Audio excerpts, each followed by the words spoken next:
ആചാര്യ T V Hindu ആചാരങ്ങളെയും അനുഷ്ഠാനങ്ങളെയും കുറിച്ച് കൂടുതൽ അറിയാൻ ഈ ചാനൽ സബ്സ്ക്രൈബ് ചെയ്യുക. നമസ്കാരം. ആനന്ദം നൽകുന്ന മാനസികാവസ്ഥ എങ്ങനെ വളർത്തിയെടുക്കാം? പലരും പറയാറുണ്ട്, എനിക്ക് മനസ്സിനൊരു സുഖവുമില്ല, ഒരു സന്തോഷവും ഇല്ല, ഒരു ആനന്ദവും ഇല്ല. എന്ത് സന്തോഷം, എന്ത് ആനന്ദം? ഇങ്ങനെ പറയുന്ന പല വ്യക്തികളെയും നമ്മൾ കണ്ടിട്ടുണ്ട്. ഈ ആനന്ദം അത് എങ്ങനെയാണ് ഉണ്ടാകുക? എങ്ങനെയാണ് ആനന്ദം കണ്ടെത്താൻ സാധിക്കുക? മനസ്സിൽ എങ്ങനെ നമുക്ക് സന്തോഷം കണ്ടെത്താൻ സാധിക്കും എന്ന് നിരാശാഭാവം, ദുഃഖഭാവം, ജീവിതത്തിൽ എന്നും പരാജയങ്ങൾ മാത്രം നേരിടുന്ന ഒരവസ്ഥ. അപ്പോൾ നമുക്ക് ആനന്ദം ഉണ്ടാവില്ല. വൈകാരികമായ പരാജയത്തിൻ്റെ ഫലമാണ് ദുഃഖം. വൈകാരികമായിട്ട് ഒരു ദുഃഖം ഉണ്ടാകുന്നത് എങ്ങനെയാണ്? പരാജയപ്പെടുമ്പോഴാണ്. പരാജയത്തിൻ്റെ ദുഃഖഭാവമാണ് നമ്മൾ എന്നും അനുഭവിക്കുന്നത് എങ്കിൽ നമുക്ക് ഒരിക്കലും എന്തായി മാറാൻ സാധിക്കില്ല, ഒരാനന്ദം ഉള്ള അവസ്ഥയിലേക്ക് മാറാൻ സാധിക്കില്ല. അപ്പോൾ ഓരോ പരിതസ്ഥിതിയിലും നമ്മളതിന് ചെയ്യേണ്ടത് ഇത്രയാണ്. ആനന്ദം നൽകുന്ന മഹത്തരമായ കാര്യങ്ങളൊന്നും ഇതാണ്. നമ്മൾ ചെയ്യുന്ന ഓരോ പ്രവൃത്തിയിലും ചിലപ്പോൾ നിങ്ങൾക്ക് ദുഃഖം തന്നെയായിരിക്കും, എങ്കിൽ തന്നെ ചെയ്യുന്ന ഓരോ പ്രവൃത്തിയിലും ശുഭകരമായ ഒരവസ്ഥ ഉണ്ടാക്കിയെടുക്കുക. ഞാൻ ഈ ചെയ്യുന്ന കാര്യം ശുഭകരമായൊരു പര്യാവസ്ഥ ആയിരിക്കും, അത് ആ പോകുന്ന വഴിയും ശുഭമായിരിക്കും എന്നുള്ള രീതിയിൽ ശുഭകരമായ ഒരു പര്യാവസ്ഥയിലേക്ക് നിങ്ങളതിനെ കാണുക. ഇനി സന്തോഷത്തോടെ മാത്രം എല്ലാത്തിനെയും കാണാൻ ശ്രമിക്കുക. നമ്മളിപ്പോൾ ആരെങ്കിലും ഒന്ന് ചീത്ത പറഞ്ഞാലും അത് കുറച്ചൊരു മിനിറ്റ് കഴിഞ്ഞാൽ സന്തോഷത്തോടെ കാണാൻ ശ്രമിക്കുക. പറയുന്ന ആളുടെ മനസ്സിൽ എന്തെങ്കിലും നെഗറ്റീവായിട്ട് തിങ്സ് ഉണ്ടായതുകൊണ്ടായിരിക്കാം, ആ തിങ്ക് ആയിരിക്കാം നമ്മളെ അങ്ങനെ പറഞ്ഞത് എന്നുള്ള രീതിയിൽ സന്തോഷത്തോടെ ഇരിക്കാൻ തീരുമാനിക്കുക. എല്ലാ കാര്യത്തിലും ചെറുതായാലും വലുതായാലും ആ കാര്യങ്ങളിലൊക്കെ നമ്മൾ സന്തോഷകരമായ അവസ്ഥ കാണുക, ആനന്ദം കാണാൻ ശ്രമിക്കുക.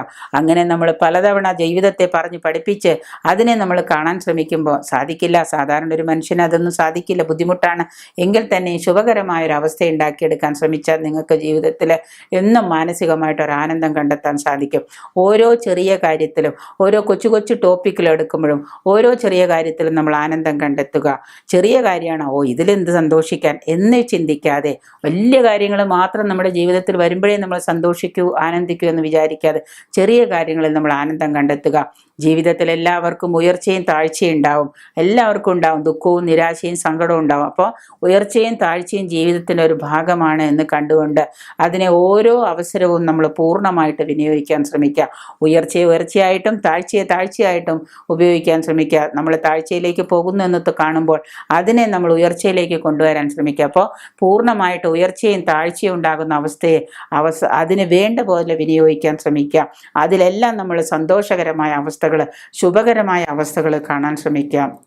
നിങ്ങളെക്കാൾ സൗഭാഗ്യം കുറഞ്ഞവരെ നിങ്ങൾ കാണുക.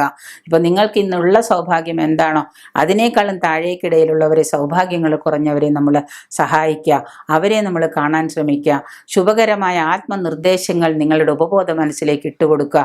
ശുഭകരമായ ചിന്തകൾ വളർത്തിയെടുക്കാൻ വേണ്ടി ശുഭകരമായ ആത്മവിശ്വാസങ്ങൾ, അത് നമ്മൾ നിർദ്ദേശങ്ങൾ നിങ്ങളുടെ ഉപബോധ മനസ്സിലേക്ക് ഇട്ടുകൊടുക്കുക. ഉപബോധ മനസ്സിനെ പറഞ്ഞ് പഠിപ്പിക്കുക. ശുഭകരമായ കാര്യങ്ങൾ വായിക്കുകയും കേൾക്കുകയും ചെയ്തുകൊണ്ട് ഒരു ദിവസം ആരംഭിക്കുക.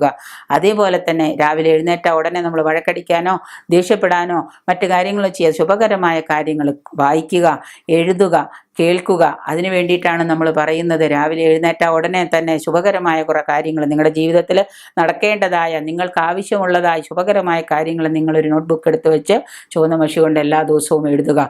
അപ്പോൾ രാവിലെ എഴുന്നേറ്റ് കഴിഞ്ഞാൽ ഉടനെ തന്നെ ശുഭകരമായ കാര്യങ്ങൾ കേൾക്കുക, കാണുക, എഴുതുക. ഇത്രയും കാര്യങ്ങൾ ചെയ്യുക, വായിക്കുക. അതുപോലെ തന്നെ വൈകുന്നേരം സമയങ്ങളിലും നിങ്ങൾ ഉറങ്ങാൻ പോകുന്ന സമയത്തും ഈ പറയുന്ന കാര്യങ്ങൾ തന്നെ, ശുഭകരമായ കാര്യങ്ങൾ തന്നെ എഴുതുകയും വായിക്കുകയും കേൾക്കുകയും ചെയ്തുകൊണ്ട് ഉറങ്ങാൻ പോവുക. നല്ല നല്ല പാട്ടുകൾ കേൾക്കുക. ആ ജീവിതത്തിൽ അന്ന് സംഭവിച്ചിട്ടുള്ളതായ കാര്യങ്ങളെയെല്ലാം നിങ്ങൾ അനുസ്മരിപ്പിച്ച് നന്ദി പറഞ്ഞുകൊണ്ട് ഉറങ്ങാൻ പോവുക. ഈ രീതിയിലെല്ലാം നിങ്ങൾ മാനസികമായിട്ട് നിങ്ങൾ മാറ്റങ്ങൾ വരുത്തിയെടുത്ത മനസ്സിനെ നിങ്ങൾ ഒരു തലത്തിലേക്ക് ഉയർത്തിക്കൊണ്ടുവന്നാൽ തീർച്ചയായിട്ടും ആനന്ദം നൽകുന്ന ഒരു മാനസികാവസ്ഥ നിങ്ങൾക്ക് വളർത്തിയെടുക്കാനാവും. ഈ ആനന്ദം നൽകുന്ന മാനസികാവസ്ഥ വളർത്തിയെടുക്കുന്നതിന് ഏതൊരു കാര്യത്തിലും ശുഭകരമായ ചിന്തകൾ നിങ്ങൾ കണ്ടുപിടിക്കുക. അങ്ങനെയാണെങ്കിൽ നമുക്ക് നമ്മുടെ മനസ്സിന് ആനന്ദവും ജീവിതത്തിൽ ചുറ്റുപാടും നമുക്ക് ആനന്ദവും കണ്ടുപിടിക്കാൻ സാധിക്കും.